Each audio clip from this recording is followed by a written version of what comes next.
Well, yesterday we knew he was a 34-year-old former naval reservist.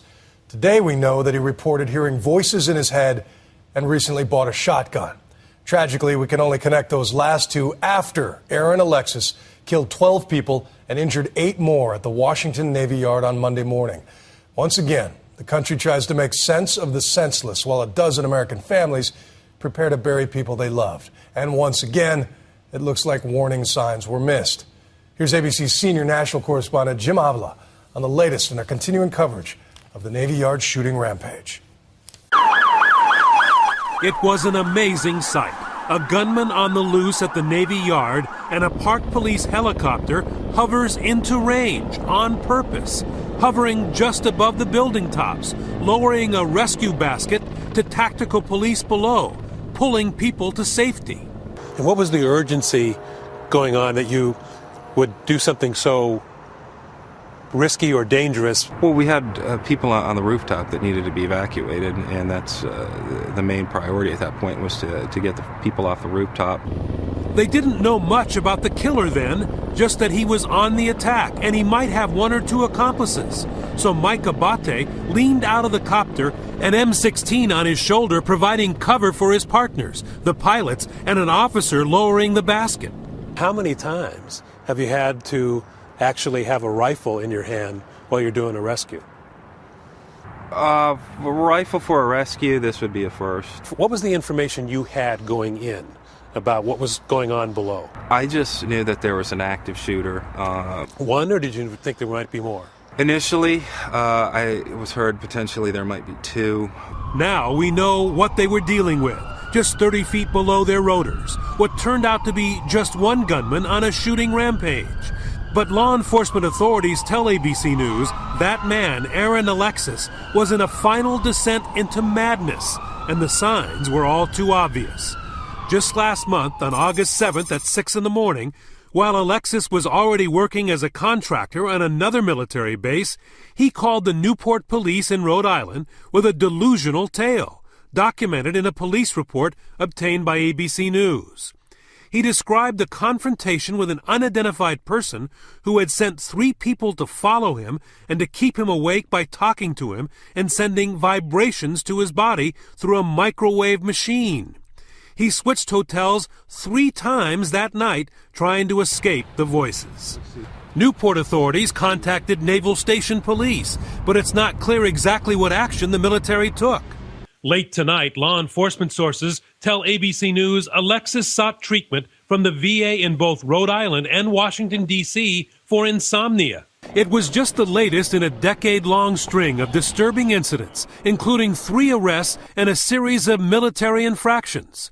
Despite all this, Alexis went to work for a government computer contractor at the Washington Navy Yard using a secret security clearance he had received after joining the Navy.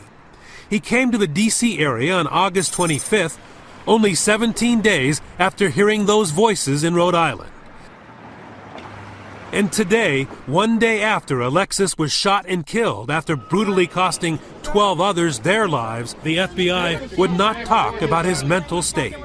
Director, can you give us any guidance on whether this young man was seeking any kind of psychological treatment? No, I can't comment on that. But we do have new details on what Alexis was up to just 2 days before his murderous rampage. On Saturday, September 14th, Alexis visited Sharpshooters, a gun store and firing range in Lorton, Virginia, 20 miles from Washington, D.C. He fired an AR-15 assault rifle at a practice range and purchased a Remington 870 shotgun, the weapon he used Monday morning. At the Navy Yard, he entered the front door with a valid security pass, carrying a duffel-type bag, hustling directly to a bathroom on the 4th floor, out into the hallway, shooting away. From there, down to the 3rd floor, standing on a catwalk overlooking the atrium, and shooting down into the food court cafeteria. And finally down the stairwell to the 1st floor, killing a security guard before taking his handgun. Meanwhile, on the roof, Sergeant Burchell and Sergeant Tolson of the United States Park Police are executing the most dangerous kind of helicopter rescue, lowering a hoist to the rooftop of Building 197 to help an injured woman in desperate need of immediate medical attention. Hoist operations are one of the most challenging of our mission profiles, if not the most challenging. It puts the most amount of strain on the aircraft, requires the greatest level of crew coordination. At risk of becoming targets of the active shooter, the team hovers over the roof and had just minutes to make their move. While I'm lowering this basket, I'm doing so from a moving helicopter. And winds change, so it was very important that we maintain our position over the victim, because if we were to move and that pulled the basket and she wasn't properly loaded in there, we might take herself out of position or worse still, create an unsafe situation for the victim. They reached the woman who has a serious shoulder injury and is bleeding badly.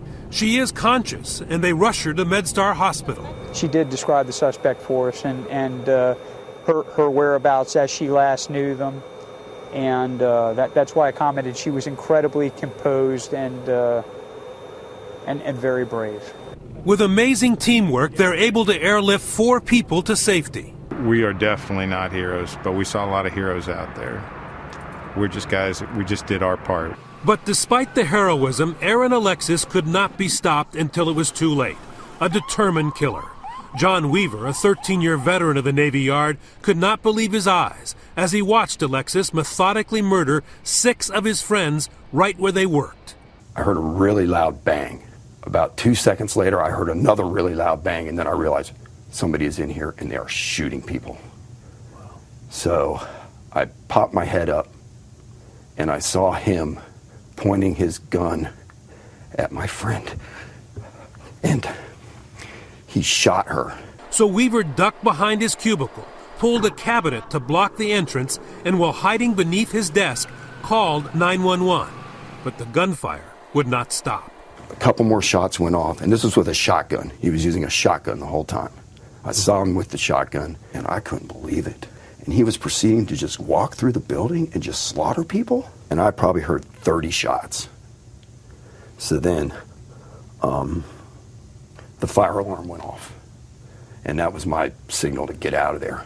So I jumped up, pushed the cabinet away, ran away, went down to the end of my corridor, and Mary was laying on the ground. Mary Frances Knight was John Weaver's boss. He looked like he was all business, except he had his jaw clenched so you could just see the ball of his jaw, And when he looked at her, he looked straight at her, clenched that jaw, and just boom. It was kind of like just business to him, it seemed. A dozen innocent dead, a harsh reality that still has this grown man trembling as he talks. The people he killed were so nice and did not deserve to die a horrible death like they did. It was tragic. For Nightline, I'm Jim Avila in Washington.